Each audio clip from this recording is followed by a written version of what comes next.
Mi papá, Omar, Cristina, Melissa, Isabela, Verónica, Daniel, todos lo pasamos muy bien en Perú.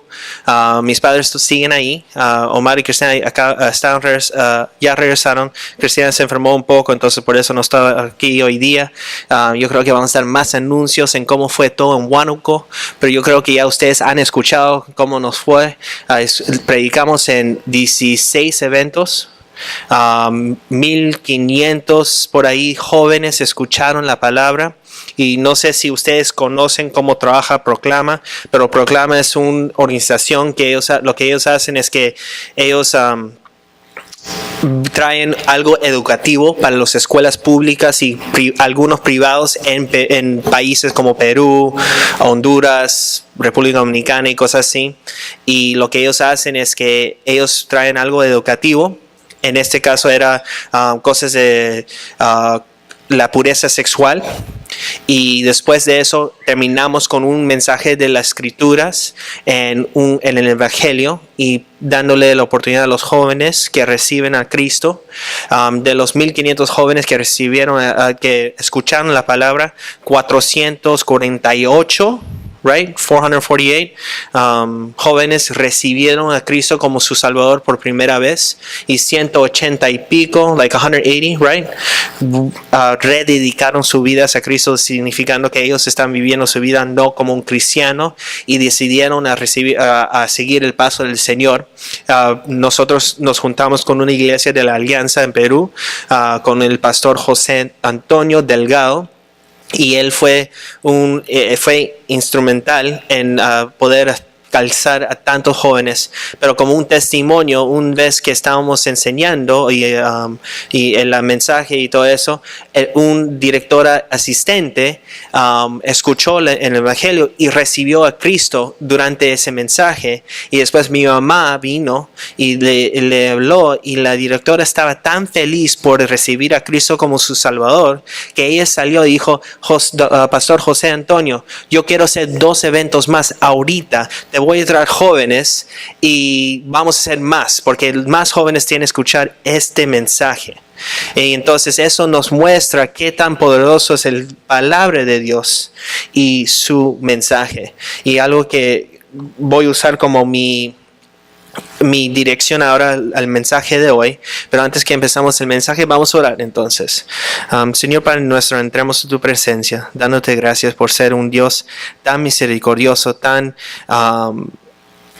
grande, tan poderoso, Señor, que nos amó a un pecador como yo, como nosotros, Señor, que mandó a su Hijo unigénito para morir en una cruz por nosotros, Señor. Gracias por ese privilegio. Gracias por el privilegio de estudiar tus escrituras, hablar de ti y enseñar tu palabra, Señor.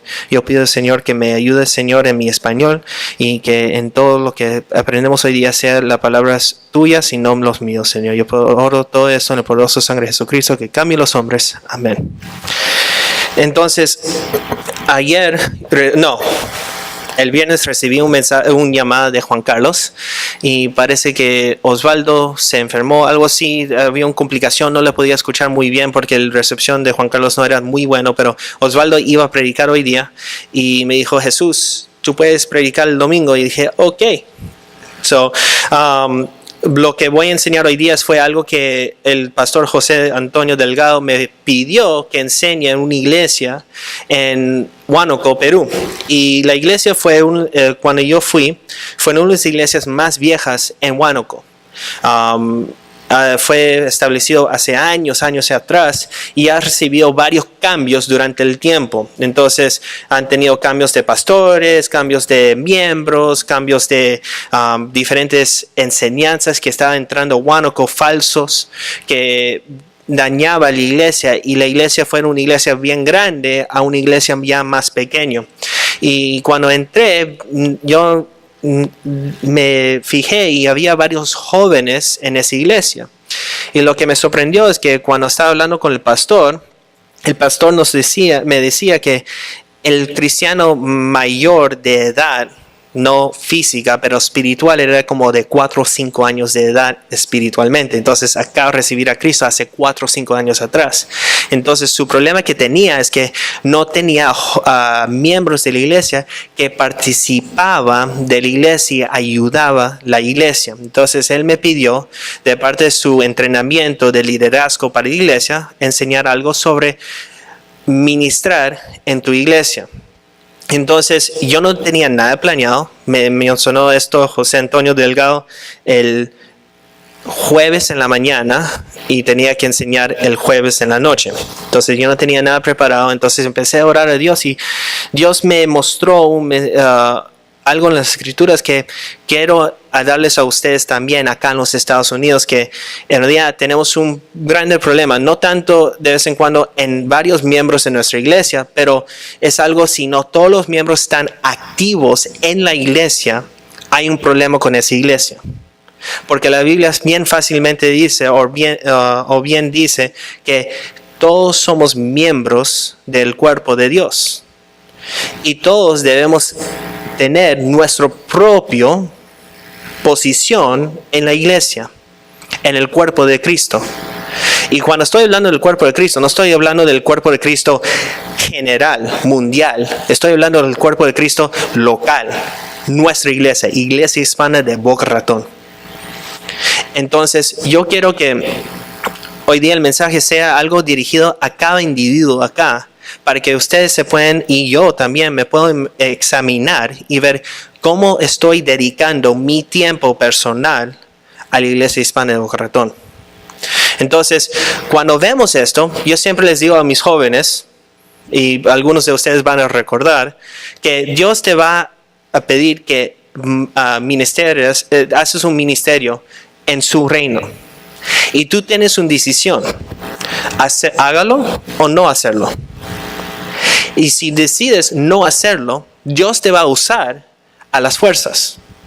Entonces la decisión que tú tienes que tomar es, Dios, úsame a las fuerzas, o Dios, yo voluntariamente yo quiero ayudarte y voy a seguir con tu reino. Esas son las dos decisiones. Y cuando empecé a pensar en ello, tenemos dos ejemplos bien claros en las Escrituras. Tenemos a Jonás y a Pablo. Ahora, ¿cuántos de ustedes han escuchado la historia de Jonás? ¿Okay? ¿Cómo va la historia? Bien fácil. Jonás, Dios se presentó a Jonás y dijo, mira Jonás, yo quiero que tú te vayas a Nínive. Y de Nínive yo quiero que tú predicas las escrituras. Y yo quiero que tú le hagas un viaje misionero a Nínive. Porque si ellos no deciden a seguirme a mí, yo voy a destruir esa ciudad. Entonces Jonás, como un buen hombre de Dios, sarcásticamente, decidió, bueno, Nínive está acá, Tarsus está acá, yo me voy a Tarsus. Yo no quiero presentar el evangelio a Nínive, yo quiero ir a la posición opuesta. Yo no quiero porque no me gustan las personas de Nínive. Es más, ellos merecen el juicio eterno. Entonces, Jonás se fue. Sacó un barco y se fue. De pronto, Dios dijo, no, así no es. Entonces trajo una tormenta bien fuerte, tan fuerte que hasta los que estaban comandando el velero, que usualmente las personas del velero, los capitanes del velero, son bien fuertes y ellos conocen el mar y cosas así, y no se asustan tanto cuando hay una tormenta, porque yo recuerdo cuando yo me iba con mi abuelo en su velero, cuando veíamos nubes, él decía, no, eso no es nada. Porque ellos ya entienden cómo el mar trabaja. Ellos se asustaron tanto que pensaban que sus dioses le estaban castigando por algo. Entonces cada uno se perdonaba y se recordaba su Dios y notaban que Jonás estaba ahí dormido, haciendo nada. Entonces ellos dijeron, hay un Dios que está castigando, Dios en minúscula, que está castigándonos a nosotros porque no estamos haciendo lo que ese Dios quiere hacer. Entonces empezaron a sacar suertes. Y el suerte salió en Jonás. Y Jonás entendió en ese momento que Dios le estaba castigando por no ir a Nínive. Entonces los del barco le sacaron a Jonás y le botaron al mar. El momento que Jonás entró al mar, el tormenta se cayó y un pez grande, no una ballena, un pez grande le comió y Jonás duró 3 días y 3 noches en la barriga de un pez. Después de ese tiempo se fue y el pez le botó a Jonás justo en la costa de Nínive.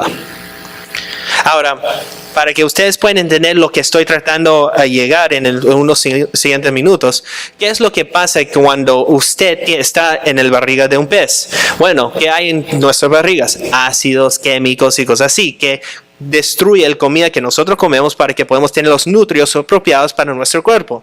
Entonces Jonás estuvo en esos químicos por 3 días y 3 noches. Los teológicos dicen que probablemente ya tenían llagas en la piel, probablemente ya no tenían pelo y estaba bien adolorido por el ácido del estómago. Después Jonás vio, ok, Dios quiere que predico en Nínive. Jonás predicó en Nínive y todos, incluyendo el rey, recibió a Cristo como Salvador. Todos. Ninguna persona no recibió a Cristo como su Salvador. Bueno, en ese momento a Dios como su Dios y su Rey. Porque recuerda, Jesucristo todavía no ha llegado en este tiempo. Ellos están mirando al Salvador que va a venir. Y Dios era ese medio de salvación, que iba a mandar a su Hijo unigénito para un sacrificio por nuestros pecados. Entonces, vamos a Jonás capítulo 4 y vamos a leer lo que pase después que Jonás predica y todos reciben a Cristo. Yo recuerdo que cuando estaba enseñando a los grupos jóvenes en Huánuco, yo les dije a ellos, aquí están los números de cuántas personas recibieron a Cristo. Y fue como un similar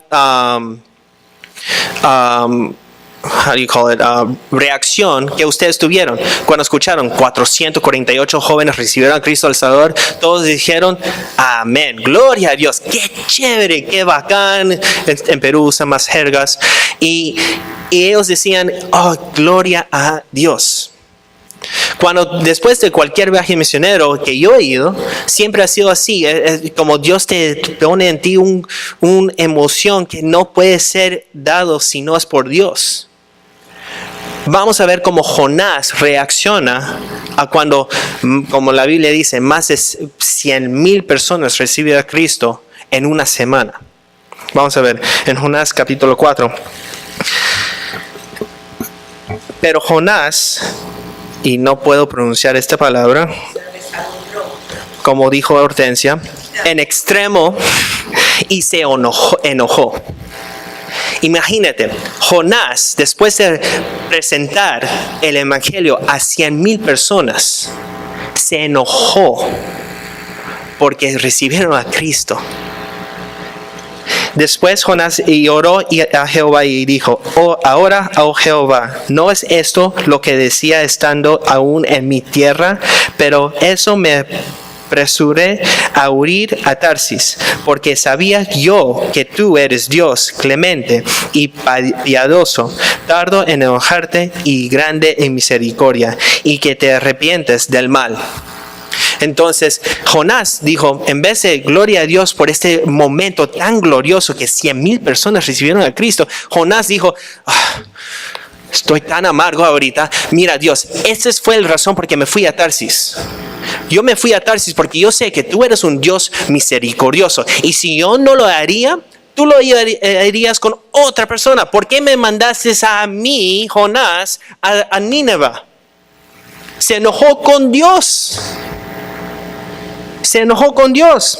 Y siguiendo adelante, ahora pues, oh Jehová, te ruego que me quites la vida, porque mejor es la muerte que la vida. Jonás se enojó tanto que dice, Dios mío, yo no he querido hacer esto tanto y estoy en una posición tan feo que es mejor que me muero que estoy acá.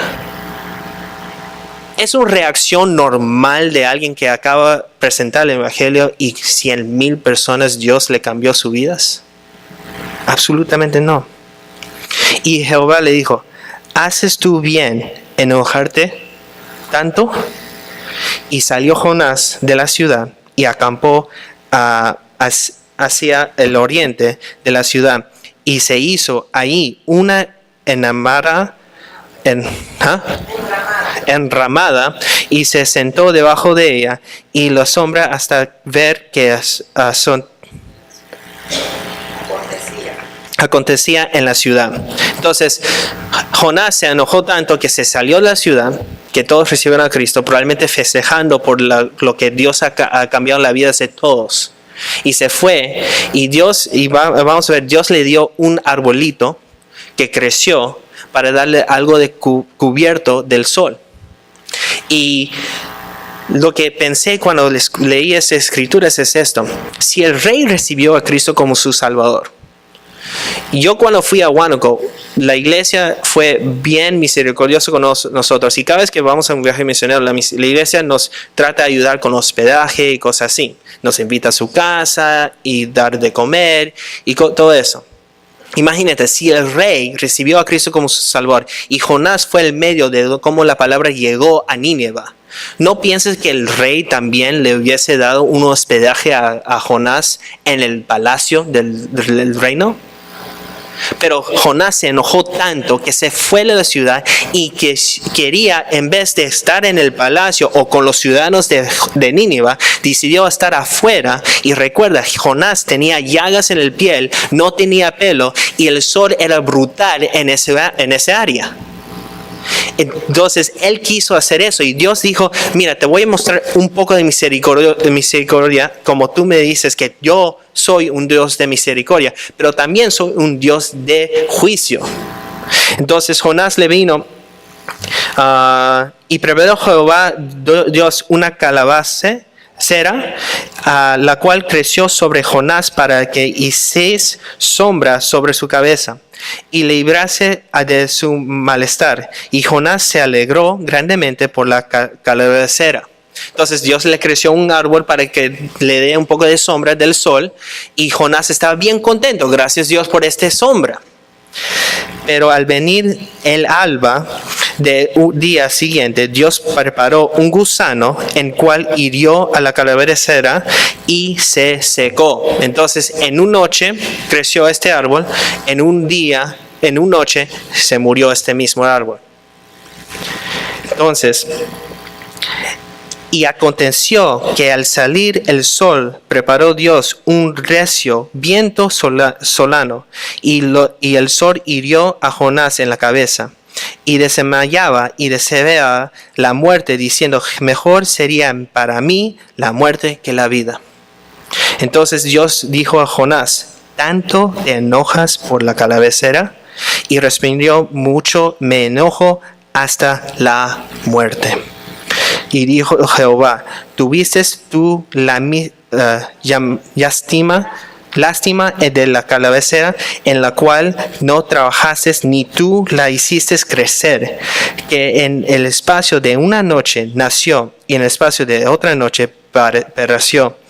Y no tendré yo piedad de Nínive, aquella gran ciudad donde haya más de 120,000 personas que no saben discernir entre su mano derecha y su mano izquierda, y muchos animales.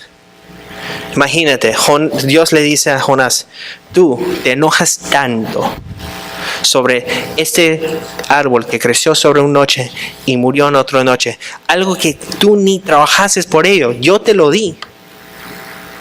Imagínate la misericordia que yo, Dios, hablando ahora, debo tener sobre 120,000 de personas que no conocían su mano derecha que su mano izquierda. No tenían ninguna dirección espiritual. Y ahí termina este libro de Jonás. Usualmente cuando leemos escrituras de los profetas, vemos que siempre termina con Dios usando a ese hombre, y el hombre siendo un hombre bien piadoso de Dios, un hombre grande de Dios. Pero aquí vemos una historia de un hombre que en realidad Dios le esforzó a ser usado por Dios, y hasta el día, como él dijo en su vida: yo voy a ser amargo hasta el día de mi muerte. Ahora vemos el ejemplo de Pablo. Vamos a Hechos capítulo 16.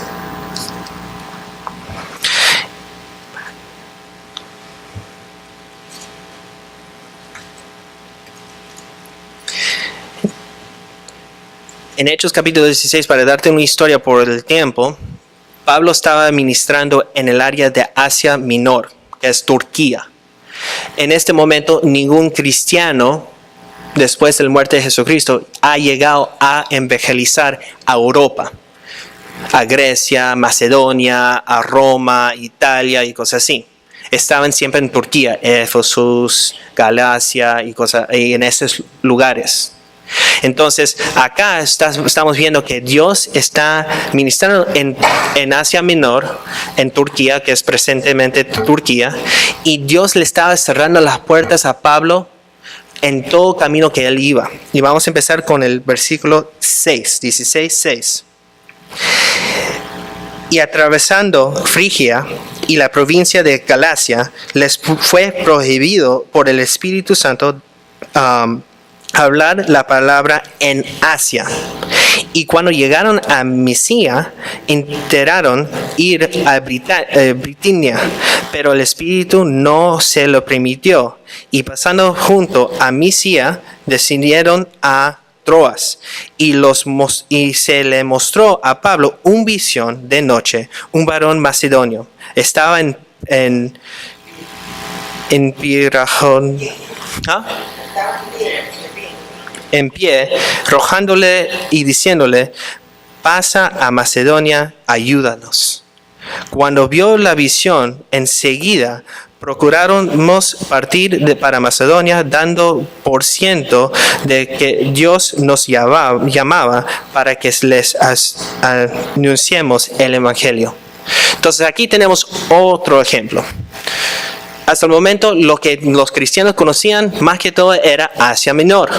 Era un lugar donde ya tenían iglesias establecidos. Pero Dios le dijo: mira, Pablo, yo quiero que tú hagas otra cosa. Yo quiero sacarte de tu área de donde tú estás confortable y te quiero llevar ahora a Europa. Entonces Dios le mostró en una visión un hombre Macedonia. Bueno, ¿de dónde viene Macedonia? Bueno, Alejandro el Grande viene de Macedonia. Específicamente de la ciudad de su padre, Filipeo, de Filipeo el Grande. De ese área tenemos el libro de Filipenses. Entonces Dios le dijo a Pablo: Pablo, yo quiero que tú vayas a Macedonia. El día siguiente Pablo entendió que Dios quería que ellos iban a Macedonia y predicar el evangelio ahí.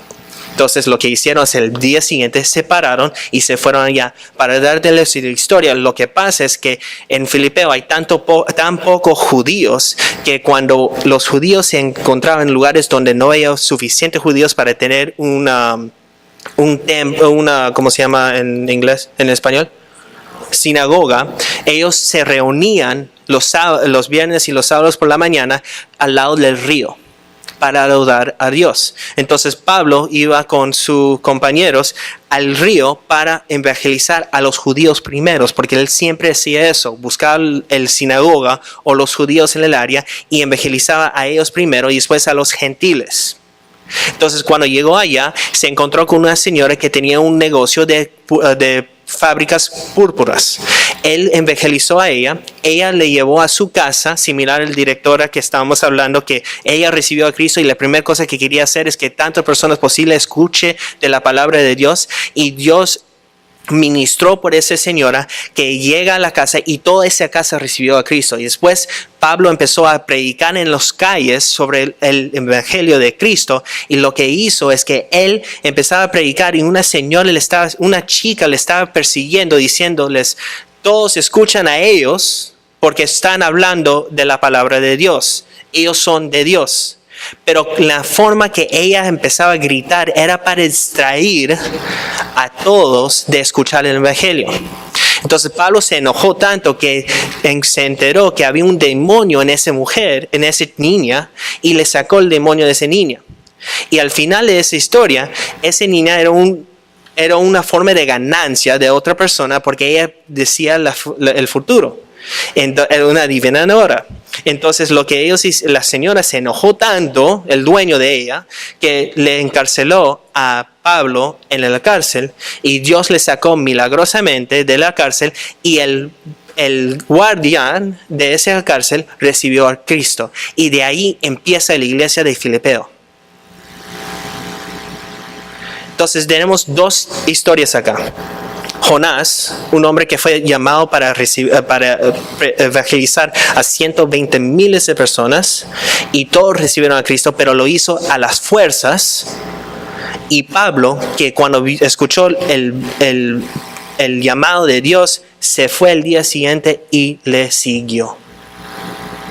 Dos completamente diferentes historias. ¿Cuál eres? Porque las excusas normales de la persona que es a las fuerzas es que Dios, yo sé que tú eres un buen Dios, un Dios misericordioso, entonces no me vas a usar a mí, que no sé cómo hacerlo, vas a usar a otra persona que es más, tiene una mejor capacidad para hacer eso. Dios, yo no me necesitas usarme a mí, yo sé que tú tienes a varios otros cristianos que la puedes usar. Pero Dios, cuando te llama, no está llamándote al que quiere, no es voluntariamente. Es cuando Dios te llama a ti y a ti solamente. Así es. Y cuando tú escuchas la llamada, nosotros tenemos la decisión. Ok, Dios, te voy a ignorar, pero al final Dios te va a usar a las fuerzas, o tú lo vas a hacer voluntariamente y Dios te va a usar y tú vas a poder como entender lo que Dios está obrando entre ti y por ti. Esos son los dos diferentes tipos de vida. Ahora, Pablo no miraba al ministerio como algo que fue algo voluntariamente. Vamos a 1 Corintios capítulo 9. Y vamos a leer de versículos 15.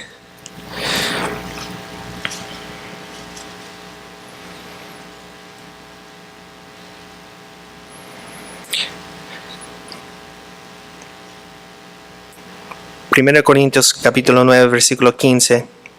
Pero yo de nada de esto me he aprovechado, ni tampoco he escrito esto para que haga así conmigo, porque prefiero morir antes de que nadie desvanezca esta mi gloria. Pues si anuncio el evangelio, no tengo por qué gloriarme, porque me es impuesta necesidad, y ay de mí si no anunciaré el evangelio. Ahora, en inglés, el palabra que dice, donde dice es impuesta necesaria, dice I am compulsed. I'm under compulsion to preach the gospel, para predicar el evangelio. Es algo obligatorio que predico el evangelio. Yo no lo veo como algo voluntario, porque yo sé que es algo, como él dice sigue más adelante, que es algo como un responsabilidad que yo tengo como un cristiano a predicar en el evangelio. Yo soy responsable del evangelio, y eso es lo que a mí me manda para hacer. El ministerio que yo hago, Pablo menciona, es como él dice, un impuesta necesaria. Algo que tiene que hacer. ¿Ah? Un deber. No es una decisión, es necesario. Así es como Pablo miraba el ministerio. Dios me manda, yo lo tengo que hacer. Ese es el ejemplo de un hombre o una mujer que haga el ministerio de Dios voluntariamente. El otro siempre echa dedos a otra persona diciendo, él es más capaz, ella es más capaz, yo no lo debo hacer. Imagínate, hoy día para predicar en español me hace una dificultad. De verdad, para mí hablar inglés es mucho más fácil. Y cada vez que me hacen predicar, cuando mi papá me pide para predicar acá en español, yo siempre les digo, hay personas que deben hacerlo, que son mejores que yo. Y mi papá siempre me dice, pero yo quiero que tú lo hagas. O Juan Carlos me dice, yo quiero que tú lo hagas. Bien fácil es echar dedo a otra persona en vez de a usted. Bien difícil es hacerlo voluntariamente. Pero los beneficios son iniguales. Mira a Jonás, que hasta la muerte va con su enojo. Sino Pablo lo hace, y cuando él termina su vida, él dice: yo he peleado el buen pelea, he corrido la carrera, yo he hecho lo que Dios me ha encomendado hacer. Aunque él tenía goles para ir hasta España y nunca llegó, él sabía que ya cuando llegó a Roma terminó su ministerio. Y el día que él murió sabiendo: yo hice lo que Dios me mandó hacer. Diferencias entre un hombre haciéndolo voluntariamente y un hombre que lo hace a las fuerzas. Vamos bien rapidito a Romanos 12 y vamos a leer el versículo 4.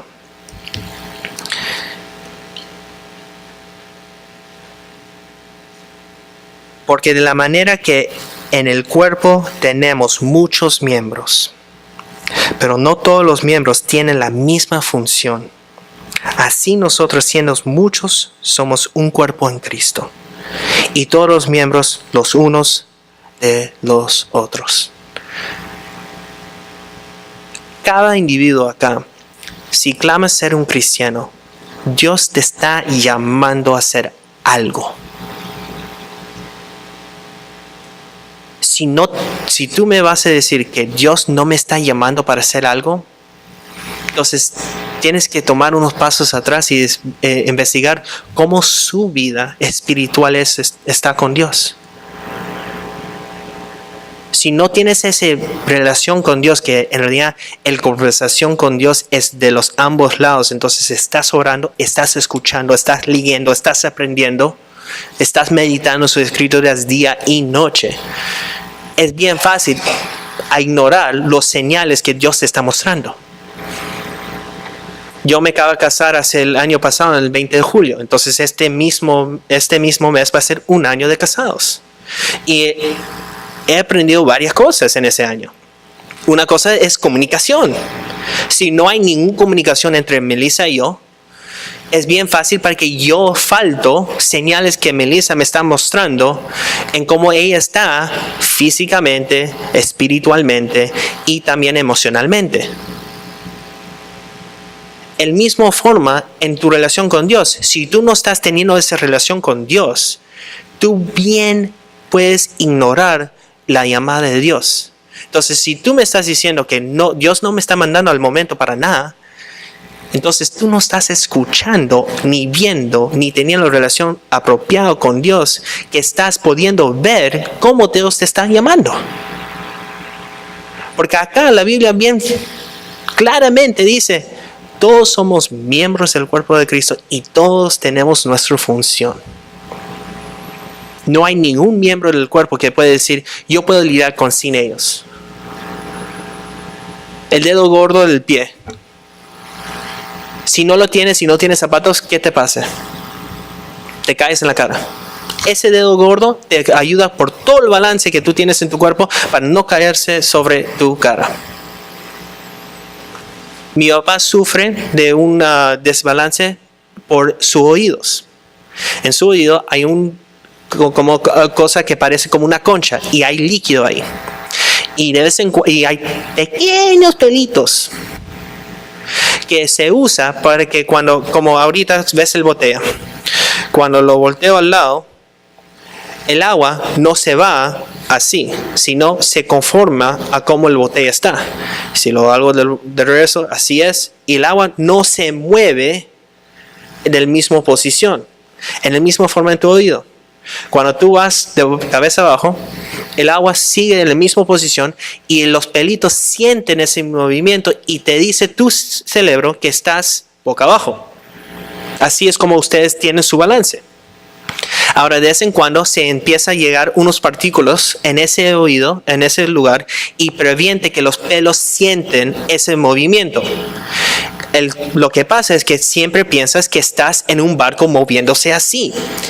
Llegaba a unos puntos con mi papá que él se sentía y se mareaba tanto que no podía caminar, siempre tenía náuseas y cosas así. El doctor le hizo unas cosas en la cabeza, le movió la cabeza así y se arregló. De vez en cuando se viene de regreso. Pero hasta esos mismos pelitos no trabajando puede causar que el cuerpo pierda balance. No hay ningún miembro del cuerpo de Cristo que no debe estar haciendo lo que Dios le está mandando. Esto va de joven a mayor. Todos nosotros debemos estar haciendo algo.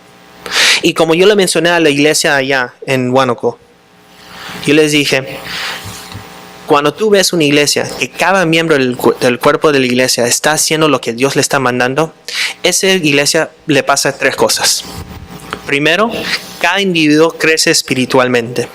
Que el siguiente, la enseñanza de las escrituras es promovido al máximo, que no solo del púlpito se enseñan las escrituras, pero de los miembros mismos empiezan a enseñar las escrituras. Y el tercero, y que en realidad cuando pasa eso, primero el segundo, el vida espiritual de la iglesia, el salud espiritual de la iglesia, que no solo no crece, pero se llega a un punto más profundo. Hay varios tiempos que yo he visto iglesias crecer numéricamente y parece un mar de unos millas de ancho, pero solo unas pulgadas de profundo. Nosotros no queremos ser esa iglesia. Nosotros queremos ser una iglesia que empieza a ir profundo. Y después Dios, el tercer punto, crece la iglesia. Porque cuando mi papá predicaba el evangelio allá en Huánuco, no es nuestras palabras el que cambiaba los corazones del hombre, sino fue la enseñanza de las escrituras. La palabra de Dios que cambiaba los corazones del hombre. Entonces, mi pregunta para ustedes, cada uno acá es, ¿quién eres? ¿Jonás o Pablo? De vez en cuando te encuentras como Pablo, de vez en cuando te encuentras como Jonás. No es una decisión para vida. Es una decisión que te tienes que mirar en el espejo todos los días y ver, ¿quién soy yo hoy día? ¿Soy Jonás o soy Pablo? ¿Ves cómo Jonás, las consecuencias que le vino a Jonás después de alcanzar a 120,000 personas? Todavía está amargo, enojado. Esos son señales de una persona que no está siguiendo el camino de Dios. No está escuchando la voluntad de Dios. O ves a Pablo, un hombre que puede morir sin ningún problema, diciéndoles, yo he corrido el buen carrera. 2 personalidades completamente diferentes. ¿Quién eres? Vamos a orar. Señor Padre nuestro, entramos tu presencia dándote gracias por ser un Dios tan misericordioso, como bien ciertamente dijo Jonás. Eres un Dios misericordioso. Pero también entendemos, Señor, que tú eres un Dios que nos llama a promover, a trabajar en su reino, Señor.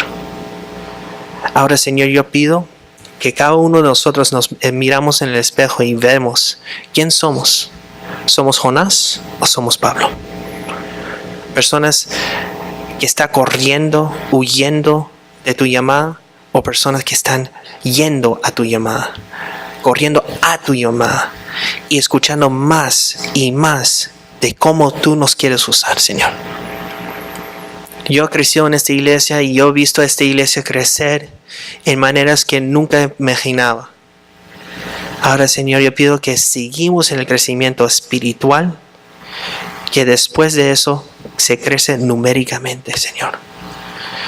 Porque nuestros corazones están dirigidos en el evangelio y en las escrituras tuyas, Señor. Escuchando tus llamadas y nada más, Señor. Señor, enséñanos ahorita quién somos nosotros y guíanos a ser más como Pablo. Como Pablo nos dijo, mírale a él como un ejemplo, porque él es un ejemplo de cómo era Cristo, siempre enfocado en Cristo. Hagamos así. Cambia nuestros corazones, cambia nuestras emociones a ser dirigidos, no haciendo las decisiones basadas en nuestras emociones, sino haciendo nuestras decisiones basadas en cómo estamos enfocados en Cristo. Y yo oro todo esto en el poderoso sangre de Jesucristo que cambie los hombres. Amén. Amén. Bueno, hoy día fue bien cortito. Es el mediodía.